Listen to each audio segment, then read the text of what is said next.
What's up, everybody? Welcome to my Let's Play of Transistor. This is my new gaming channel. I'm CubeLord, and let's get started.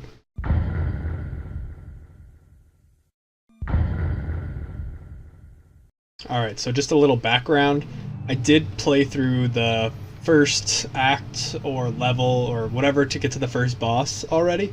I ended up trying to record this, and you're watching this version because I didn't hit record. So, we're starting over, but to be fair, the game is pretty complicated, and I barely scratched the surface of the mechanics and, like, the different abilities you get, so I don't feel like it's gonna be, like, disingenuous to watch me play through again, but it's definitely, not my first run, but I'm gonna be learning, and as soon as we get past the first boss, I have no idea what happens, so it's not even that far into it. I assume that'll be this whole first episode. It might be actually the first two episodes, depending on how long it takes me. I didn't time it the first time. So, other than that, let's jump into it. Hey, Red. We're not gonna get away with this, are we?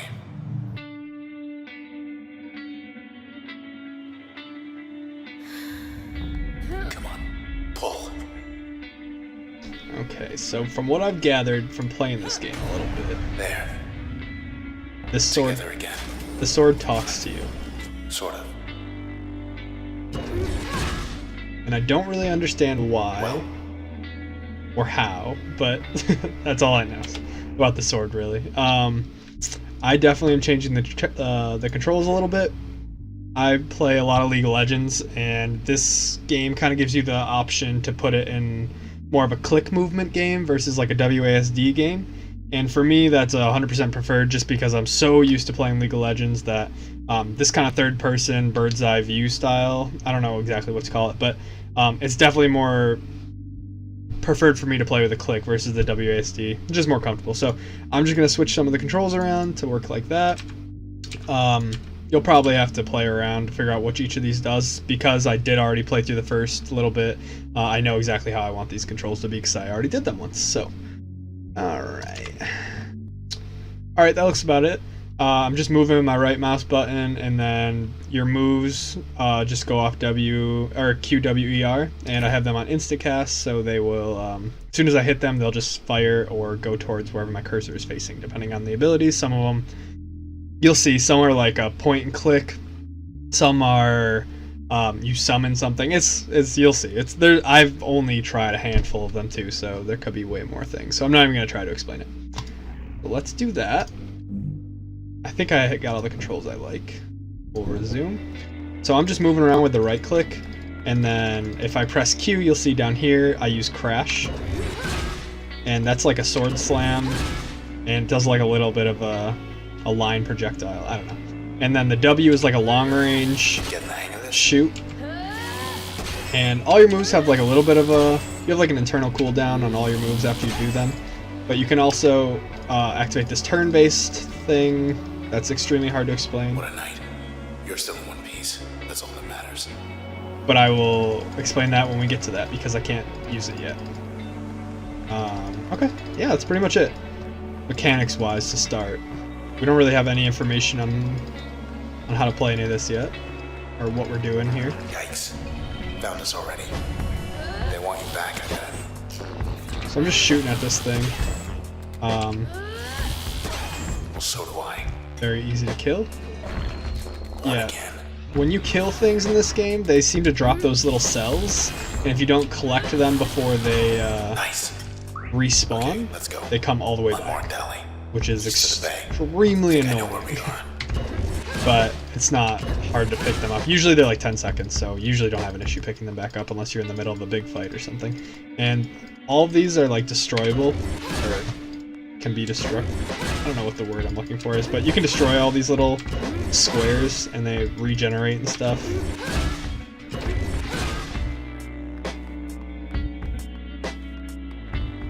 So far I've been really digging the art style in this game. It's like, this is like an indie game, I guess, and I never heard of it before. One of my coworkers actually recommended it to me very recently, and this was like very high regards from him. He loved this game, so that's why I kind of gave it a try. It was only like 20 bucks on Steam, so it's not breaking the bank or anything.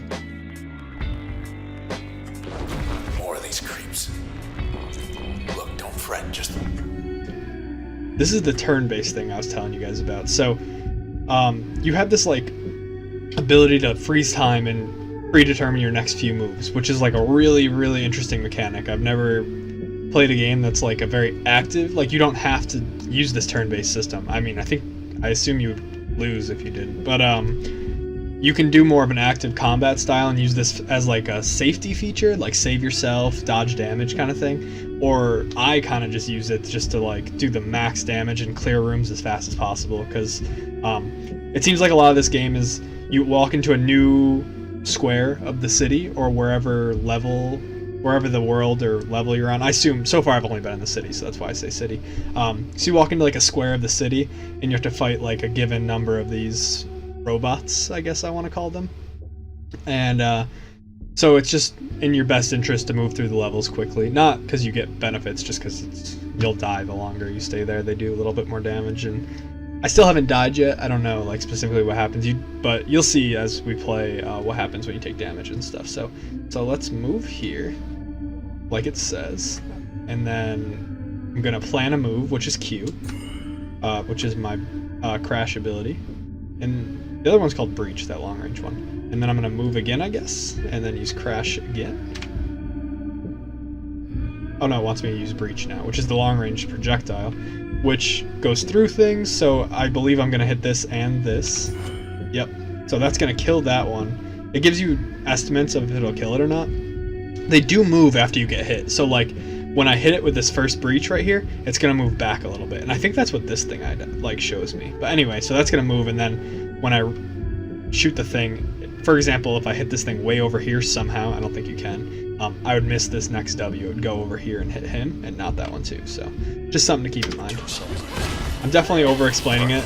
You guys will definitely catch on how these mechanics work. It's really cool though. Ready. All right, so my thing's back up, so I'm gonna walk over to this guy and smack him in the face a few times. So I hit him once, and I see he's gonna move a little over here. So I'm gonna walk where he was and then hit him again. And that should kill him based on this estimate. It actually overkills him, so he'll have less than 20, or he would have negative 25 health if that was an option.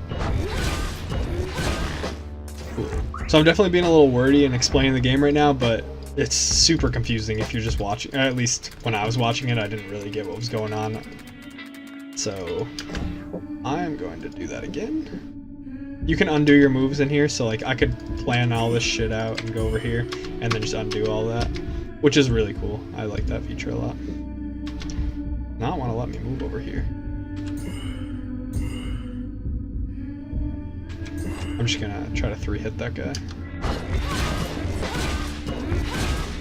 Oh, he didn't die. Okay, I'm just gonna kill him with manual moves on this last one. While your turn is recharging as well, you can't use your abilities unless you, later on there's a ability that lets you use them in off turns, but right now I can't do anything in an off turn. Or in between turns, I guess. And there is levels and you get more abilities, and it seems like things that give you stats. I don't know. There's a ton of stuff in this game. I'm still scratching the surface. Hello, world. Look at all that. We're on the edge of town, 100 blocks away. I think for the most part, everything I've already explained is like the big bulk of all the information you're just thrown at, or that's thrown at you in the beginning. So hopefully I won't have to explain things until they come up from now on. So it should be more gameplay, less talking.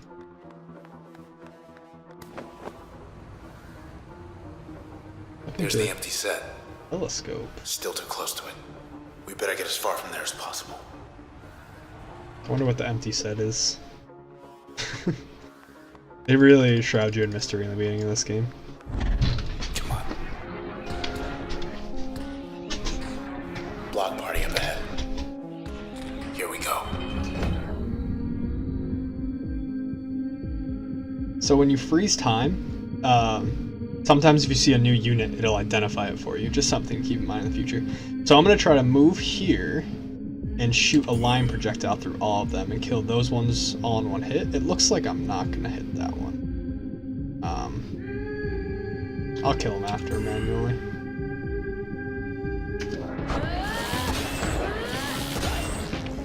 Oh, I did get it. Sweet. We're good. Let's go. She awake? Hi. You okay? I see. Sure. She wants to come along. We can use her. So it seems like that guy, or the guy in your sword, or the sword that's talking to you, I don't know, can talk to dead people, and they release these spirits, and they give you new abilities. That's kind of what I've gathered, and it almost looks like this is a spirit from that lady showing me I need to like use my new E ability, which is called Spark, and it shoots a projectile that explodes into a bunch of little grenades. Intersection. It's not very long range, but it's a really interesting ability. Hey, end of the plaza. It's you.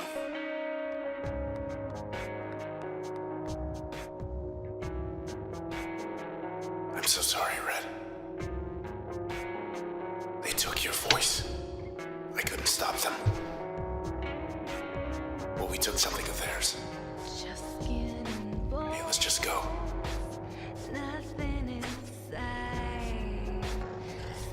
Damn. Young lady here to see you. Alright, I'm just gonna shoot that. And last time, this is the one part that kind of sucks that I played this already. I know this is gonna teleport right after I hit it, so I'm just gonna only do the one ability and then just not hit it again. And I think it lets you do your cooldown. That bar up there shows like until your next turn. So it's like, it's beneficial to not use it all up because it'll recharge faster. So I'm just gonna walk over here and smack him in the face. And looks like he's making little clones, shadow clones of itself that can shoot me too. You trying to trick us? Alright. These are all the things that I was telling you about that respawn, but I figured out right at the end of my last playthrough of the first level that if I pause time right when they all come out, I can collect them all 100% without having to worry about them respawning, which is it's a huge time saver because it's a pain in the ass when they all come back and it's like you spent so much time doing that. It's not a big deal on this level, you'll see, but later on it's like a little annoying. Cool. So we don't gotta worry about none of that. Okay. Side street due east. Through I'm there. almost level 2. I think I know a place we could get a ride.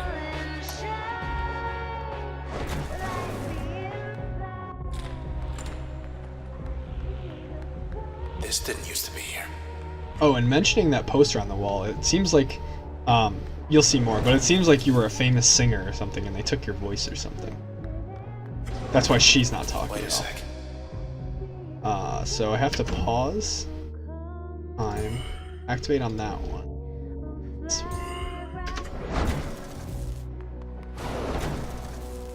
There. Let's pretend that never happened. Hey, Mr. Moyle. Another soul. I'm just gonna call them souls for now, but their It's abilities. him alright, but I can barely hear him. Alright. John lets me teleport, or dash, I guess, which is kind of cool. So just to recap, we got Crash, which is that melee attack, I want to call it. We got Breach, which is the long range one. We got Spark, which is this grenade-y thing, and then we got Jaunt, which teleports us. And that's pretty much it, I guess, so far. So we're gonna go to the courtyard. Oh no. Cut off our escape. Come on then, tough guy. Alright, I'm just gonna run away from this guy. And then I'll do this. Now shoot him with the Spark to finish it up. And sorry, I wasn't really explaining. I'm just doing Crash, and then Breach. So melee, melee, melee, and then long range. We'll see how this goes. Now. Okay. That's some good damage to him. Oh, so Jaunt I can use outside of Get away from him. while my turn's recharging, which is really cool. Jerk. Okay.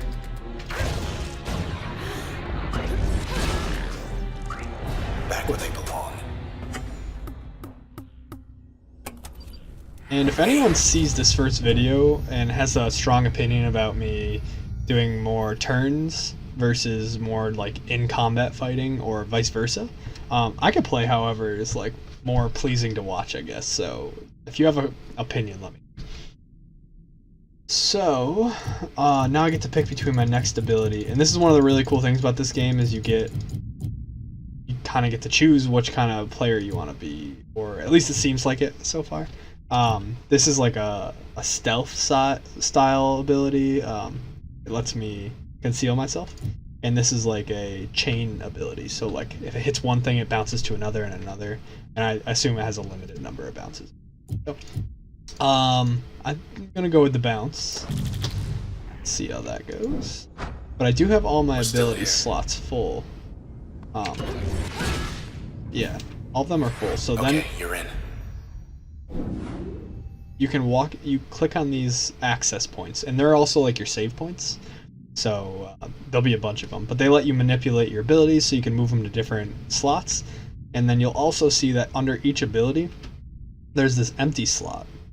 And there's also these side slots that are locked, but I don't know what those do. But so far, these let you combine these abilities, and they can be combined in any ability can pair with any ability. I don't really know what to call them. Functions. Okay. Any function can be paired with another function as a secondary function. So it does matter which one is the main one and what is the secondary. In general, as it would make sense, the main function is the dominant effect. So let's pick which one we want to put this on. We're going to upgrade. Okay, so we're upgrading one of the functions. And I know that I want to put chain with this because it's ridiculous. But for now, I'm just going to put it somewhere just to like satisfy this tutorial thing. So now it lets you remove things. So let's remove that. Let's just remove everything so I can kind of go through. Let's just try this out with nothing. Yes. So if you shoot this, just one more block. It's like a slow projectile, and if it does hit something, it bounces off and towards the next one. That's funny though. He said something about it hurting my knees because it flings me to the floor when I use that. So I want to put this here. And what it does, bounce will fire farther and chain to targets in a wider area with the breach added to. Which is exactly what I want. It'll bounce more and go farther. It does 160% range increase and jump range increase when you install this. Install that. Go back. I really like having breach as a main ability just because it does a lot of damage. Or why do I keep calling this one crash as a main ability because it does a lot of damage. And I will add this spark to it. And I think that should, yeah, it'll do the same thing as it did before except go out in 3 directions. You'll kind of understand once I demonstrate it, but... And then we'll just throw this one on the last. Because it's just good to have that movement ability. You can kind of get an idea of what the combination might be, but I was told by my coworker that it doesn't matter, like you can kind of make anything work and play to however you enjoy the playstyle. So later on there'll be more options down here that show you which each combination will be. But for now, let's get this going.